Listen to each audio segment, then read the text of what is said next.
એક મહત્વપૂર્ણ સમાચાર સામે આવી રહ્યા છે, જ્યારે સ્ટંટબાજોને હવે અત્યારે હાલ ન્યાય મળે તે માટે અત્યારે સ્ટંટબાજોને જે રીતે રોડ રસ્તા ઉપર જે સ્ટંટ કરી રહ્યા હતા અને તેનાથી અનેક લોકોને નુકસાન પહોંચી રહ્યું છે અને આ સાથે જ તે લોકોને આકરી સજા મળે અને જે પણ તેની અંદર ભોગ બન્યું છે તે ભોગ બનનારને ન્યાય મળે તેવી વાત કરવામાં આવી છે। આ સાથે જ સૌથી મહત્વપૂર્ણ સમાચાર છે અને સુરતથી આ સમાચાર સામે આવી રહ્યા છે। અલથાણા પોલીસ સ્ટંટ મેન જે છે તે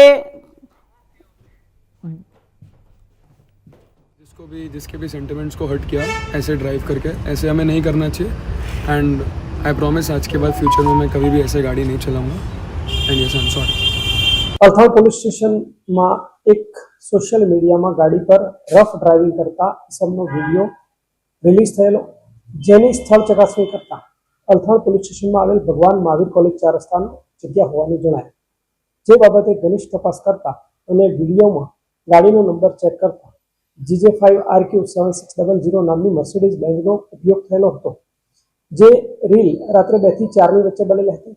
જેની ડિટેલ તપાસ કરતા સદર ગાડી સૂર્યપ્રકાશ રેસિડેન્સી સિટી લાઇટ ખાતે રજીસ્ટર થયેલ હોય સ્થળ પર જઈ તપાસ કરતા ગાડી તથા ગાડી ચલાવનાર ચાલક જય દાવડા, તેની ઉંમર 20 વર્ષ, તે મળી આવે। જેમની પૂછપરછ કરતા તેઓએ ગઈ 25/12/2025ના રોજ રાત્રે આ વિડીયો બનાવેલો હતો અને પોતાના સોશિયલ એકાઉન્ટમાં અપલોડ કર્યો હતો, જેના આધારે પોલીસ તરફે ગુનો દાખલ કરવામાં આવેલ છે અને ભારતીય ન્યાય સંહિતા 281 મુજબ કાર્યવાહી કરવામાં આવેલ છે અને તેમને અટક કરવામાં આવેલ છે। યુવકની ઉંમર કેટલી છે અને ખાસ કરીને લાયસન્સ રદ કરવા સુધી જી, યુવાની ઉંમર 20 વર્ષની છે।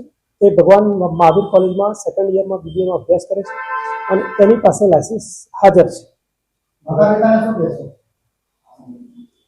માતા પિતાને એટલો મેસેજ ચોક્કસ આપી શકાય કે સમય બહાર વધારે મોંઘી ગાડીઓ અને ઓવર સ્પીડવાળી ગાડીઓ માત્ર સંતાનોને ન આપતા પોતાની કસ્ટડીમાં સાથે રાખી અને એમને જે પણ જગ્યાએ લઈ જવા હોય તો કોઈ વડીલની હાજરી હોવી બિલકુલ અનિવાર્ય છે।